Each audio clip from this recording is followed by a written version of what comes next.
that you never change a winning team. He brings back Peter Beardsley after a two-match absence at the expense of Robert Elliott. Peter is that important to the way we play, says Kevin. Well, Beardsley apart, it's otherwise the same team that won the FA Cup replay at Blackburn so dramatically in midweek. The other post-Andy Cole result, of course, was Newcastle's 1-1 draw with Manchester United. Sheffield Wednesday are on a terrific run of form. They're unbeaten in the last 6 games, and they start with a new pairing up front. Gordon Watson gets only his 6th start of the season alongside new signing Guy Whittingham. They did play briefly together in the second half of last week's 1-1 draw at Chelsea. And back in goal for Sheffield Wednesday today, Chris Woods, his first start in 15 months because Kevin Pressman is suspended. Referee Roger Gifford only needed a 10-second look at the pitch here at Hillsborough, which was relayed a couple of years ago on a sand base and has drained absolutely perfectly. Newcastle, playing in the unfamiliar all-green strip, have beaten Sheffield Wednesday in their last 3 league meetings. But that win at Blackburn in the Cup replay was their first in 7 matches. Pitch is really excellent, and that's a good kick by Woods. Oh, it clipped the outside of the post. Whittingham that close to his 5th goal since his transfer from Aston Villa. And that was a massive kick upfield by Chris Woods. It turned into an excellent pass to Guy Whittingham, who was always looking full at the goal and had Chernicek beaten, but not the woodwork.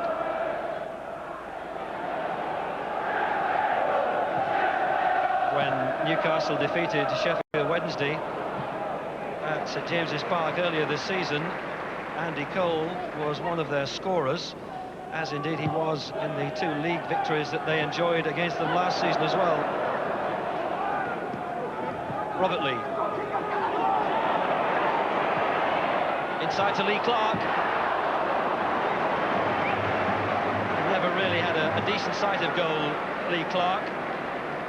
But he was well spotted there by Robert Lee.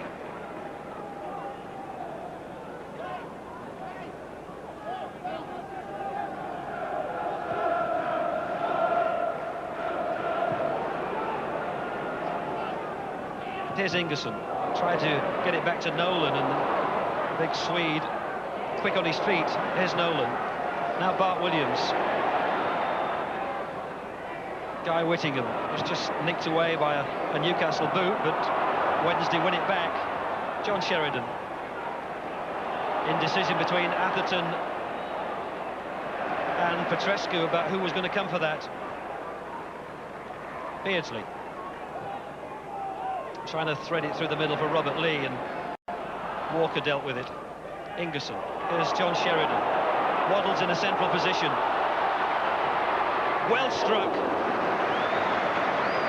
Wasn't a bad height for the keeper to deal with it. Perhaps a foot off the turf, and he didn't have to move too much. But when Chris Waddle pops up in those sort of positions, it always spells danger.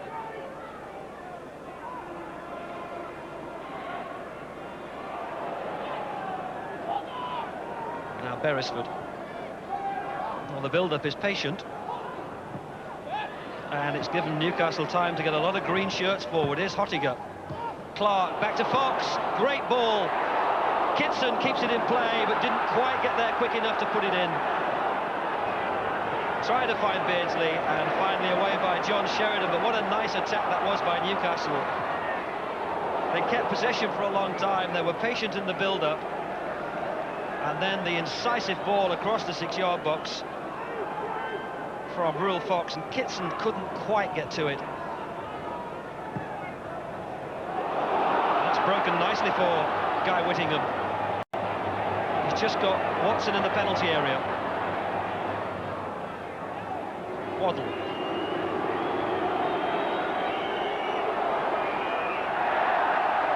Lee Clark just got a foot on it. And Waddle with another corner.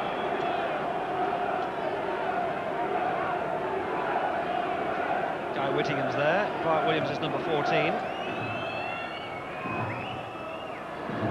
Again, it's awkward for Hottiger, and he nearly pushed it into his own goal, but I think Roger Gifford has anyway given a foul on the keeper. But those corners lifted in right under the crossbar look a real devil to deal with. And it is a free kick.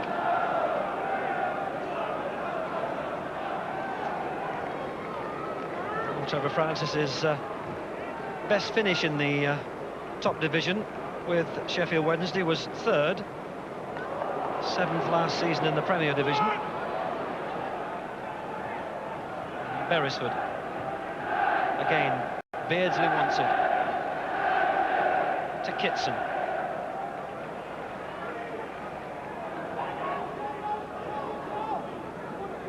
And this will come out to Rule Fox. Oh, he's nicked it away from Nolan.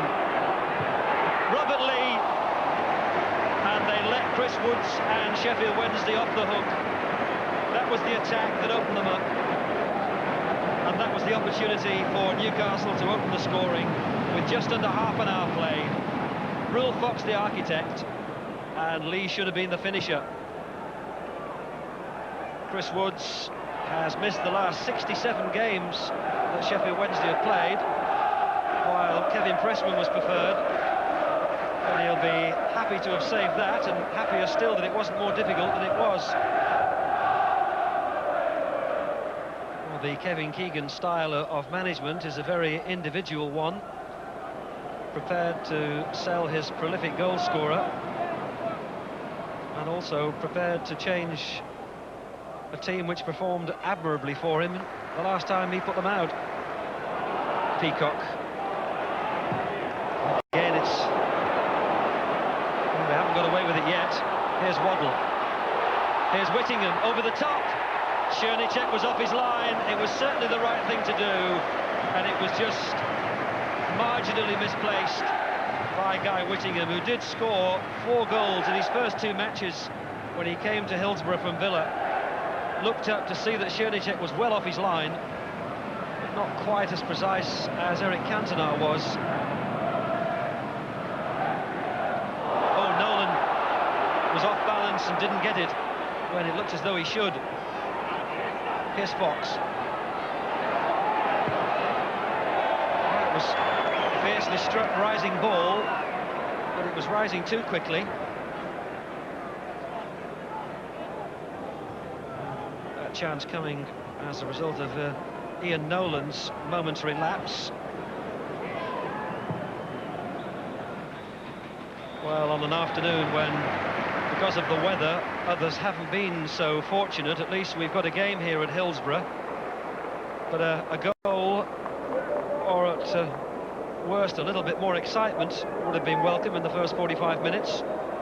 Chris Waddle unable to do very much against his old team. But at half-time here at Hillsborough, it's Sheffield Wednesday 0, Newcastle 0.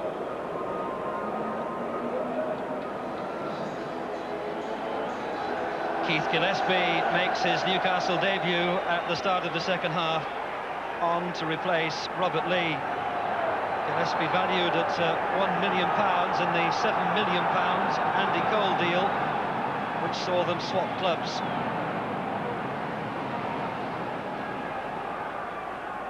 And here's Gordon Watson for Sheffield Wednesday. Sheridan and Chris Waddle, who was a thorn in their side in the first half.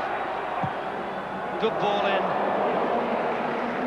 As the tannoy was announcing a crowd of just over 31,000 on an afternoon when 33,000 tickets were actually sold for the match. Obviously a number of people decided that the weather was too inclement. Here's Rule Fox. Here's Lee Clark. Oh, it's well struck! It was a fine save from Chris Woods. It was awkward to deal with. And Lee Clark had gone very precisely to try and tuck it in at the foot of the far post. Good link up with Rule Fox. And that would have gone in but for Woods' fingertips. Clark with the corner to Venison. He's been given a lot of time. He struck it well, but it was right at Chris Woods. Wednesday might just question how much time and space they allowed the Newcastle player then.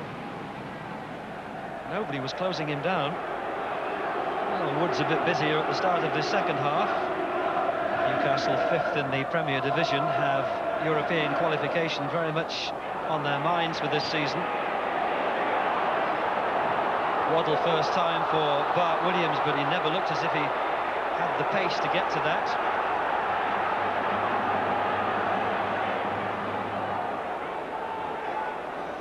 Waddle, back to Petrescu.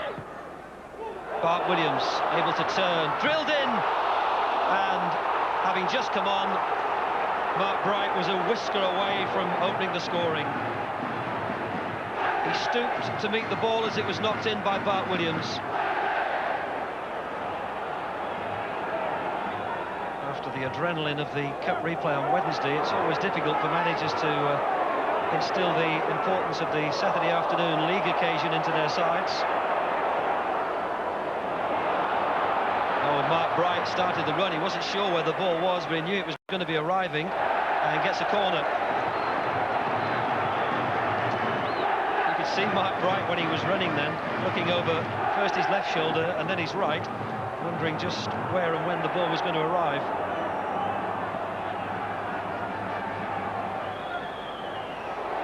Waddle! It's another corner, and that's as close as Wednesday have come. It was a little flick on initially, and then Waddle's header just touched over, and the corner taken short, and that's nicely for Chernicek to gather.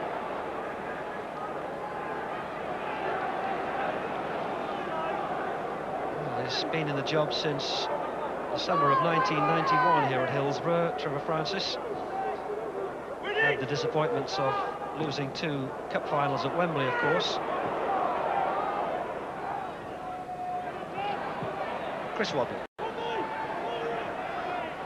Fox in to make an extra man. Bart Williams. Out again to Waddle. Petrescu. Bart Williams, just in first time. Ingerson, super save, Chernicek. Whittingham's in there, Mark Bright. And somehow Newcastle have worked a little miracle, and they've got it away. Bart Williams, here's Guy Whittingham, and safely gathered by Chernicek. But it was a super save earlier from Ingerson.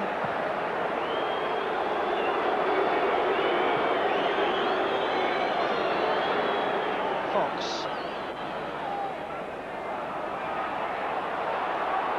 He's got Gillespie available on the right. Here's Kitson. Now Gillespie comes into it. Was well hit into the 6-yard box.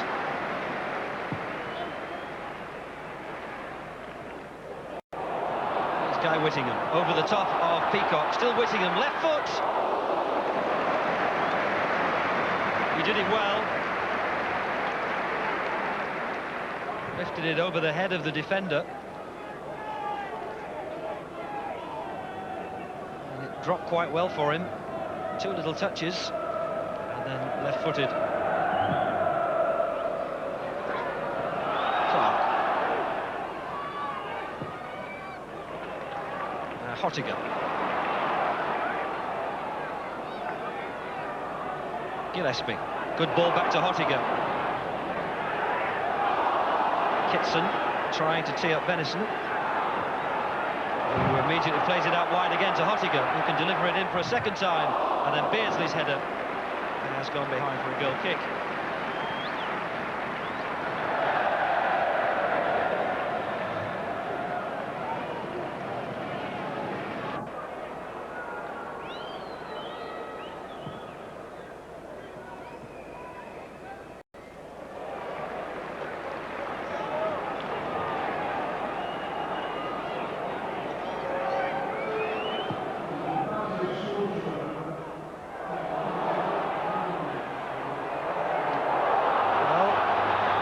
still into, well, that's it. Waddle's run is the last act of the match. And it's not been the sort of afternoon on which professional players would really choose to ply their trade. And maybe after the passion of the FA Cup exploits by Newcastle in midweek, a bit difficult for players to get up a real head of steam for a Saturday league fixture. No goals from either Sheffield Wednesday or Newcastle this afternoon, but at least we had a match, if not a goal to warm us. Sheffield Wednesday 0, Newcastle 0. Kevin, first of all, a reaction to the match. No, it wasn't a great game, was it? The only excuse I can make was that it was difficult conditions out there. Certainly swirly winds, which are never helpful when you want to see a good game of football. And probably secondly, certainly from Newcastle's point of view, we look like the 3 games in 6 days caught up with us today. You're 10 points adrift of a qualification place for Europe, but that must be in your thoughts. I mean, it's not an impossibility, is it? I'm still looking at the bottom teams at the moment because it's so tight down there. You know, I think that any sort of 4 from about 16 teams could possibly go, and it's going to be a dogfight right to the end. You know, we want to get to 46, 47 points as quickly as possible, just like many other managers. After the passion and the commitment of the midweek cup replay against Blackburn, was it inevitable that this afternoon would find you a bit flat? Well, I wouldn't say it's inevitable, but there's always a danger that could happen. And I just thought we didn't pass it as well. We didn't knock it around as well. We didn't seem to believe in ourselves as much. We didn't start off bright enough, and we were never able to pick it up. Second half, funnily enough, when Keith Gillespie come on, I felt we started to look like we just might cause them a few more problems. But to be honest with you, you had to say it was a disappointing game for us, following on the back of 2 great performances. What do? You just put this one behind the back of you and move on to the next game and forget about it? Yeah, you just have to. I mean, we won't be taking the tape home, even if you want to give it us, put it that way.